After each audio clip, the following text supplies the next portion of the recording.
Hey guys, it's Jake here. This is tutorial 31, and in this tutorial, we are going to be making the jet background move. So actually, I think I have it open here. We're going to get something like this, but we're going to make a different background as well. Not different, but a little different, I guess, so it looks cool. Or, cooler. Anyways, so what we need to do first of all, before we get into that, we need to, well, I have my sprite raw file, the pixelmator file that I have. Now, what we need to do is let me just close some of this stuff here. We want to make this background double the size of itself already. That's just a choice that I'm going to do. You guys can make this as long as you want or as short as you want. But it's up to you guys, and you'll have to figure out the math that you need to do for that. I'll show you guys what I mean by that. But for now, what I did, I already made the background. Basically this background here is 800 pixels long. That's the width of our game.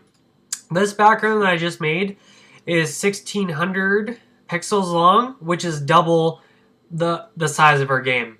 And I got a little mountain here and some water there, I guess. Not too much different. I also took out the sun because it would look weird if it was just cut off halfway. Anyways, that's fine. Okay, so that was that. And then I saved the raw file as a PNG. And now we got to put this PNG inside of our sprite file. First of all, unlock. Okay. So to do that, what you need to do in the photo program that you use, you need to make the canvas size double what it already is. If it's set up like mine. So right now the width of this is 800. I need it to be 1600.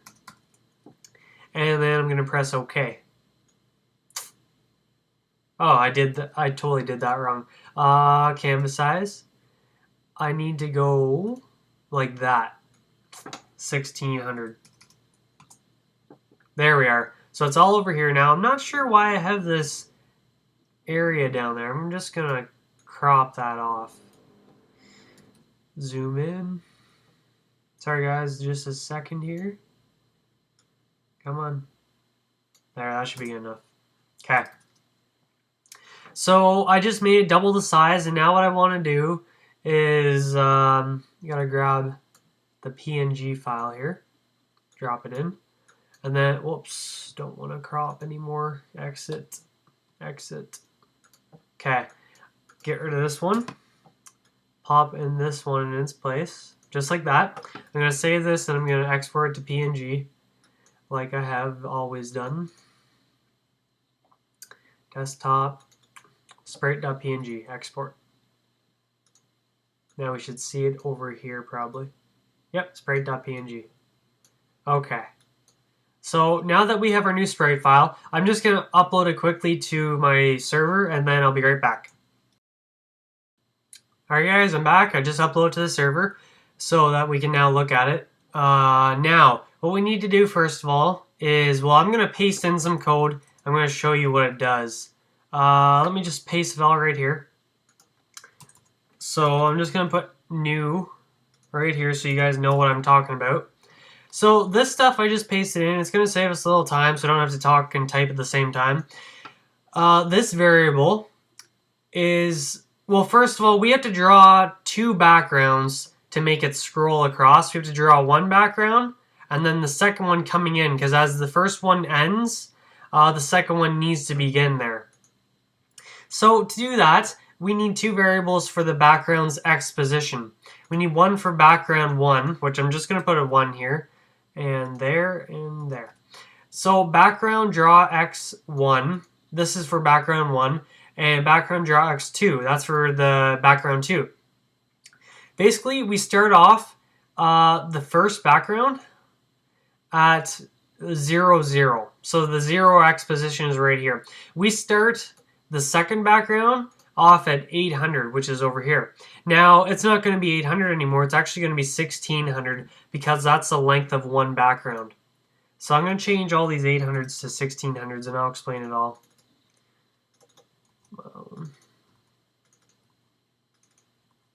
I even have a comment here to remind myself. Okay, so there's 1600.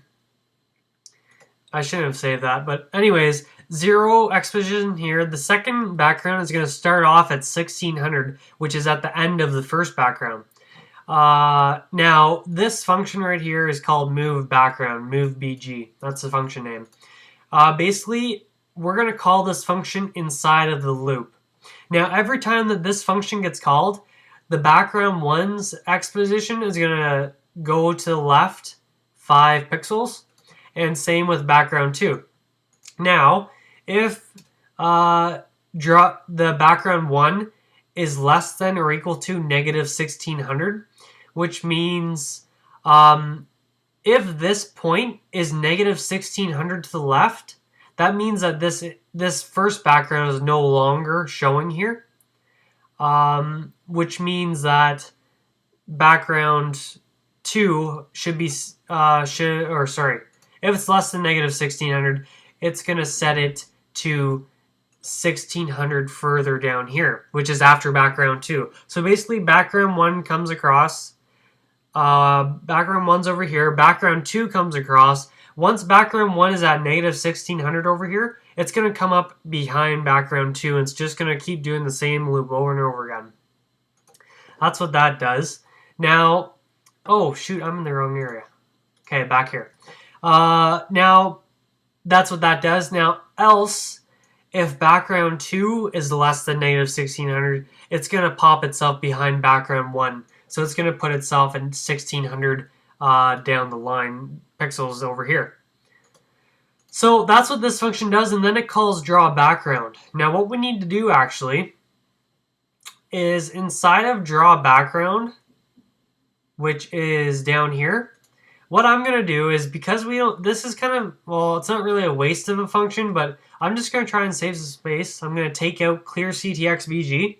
We still need the stuff inside, so I just paste it in there. I'm getting rid of the function though, because we don't really need it. We only call it once. So inside of draw background, that's all we need it for. So we're going to call that. Next, what we need to do is copy this line, the CTX background draw image. The first line, we need to change the X draw position to BG draw X1, because this is their background 1. Background 2, we just do BG draw X2, just like that. That's basically what I mean by 2 backgrounds. This is drawing background 1. This is drawing background 2. The only difference is they have different X positions based on where they are in the scrolling loop. So that's what we need to do to draw background. And finally, inside the loop function right here, inside of is playing, above jet1, we're going to type in move BG. 2 round brackets and a semicolon. Now, if I save that, and I'm going to refresh. Come on. Uh-oh, we have an error, I think. Console. No error. What's going on? Okay, 1 second, guys. Hey guys, I'm back. Sorry, I totally forgot. Well, I forgot one little thing, but that wasn't a problem. I had an image problem for some reason. So I just re-uploaded to the server and it fixed the problem.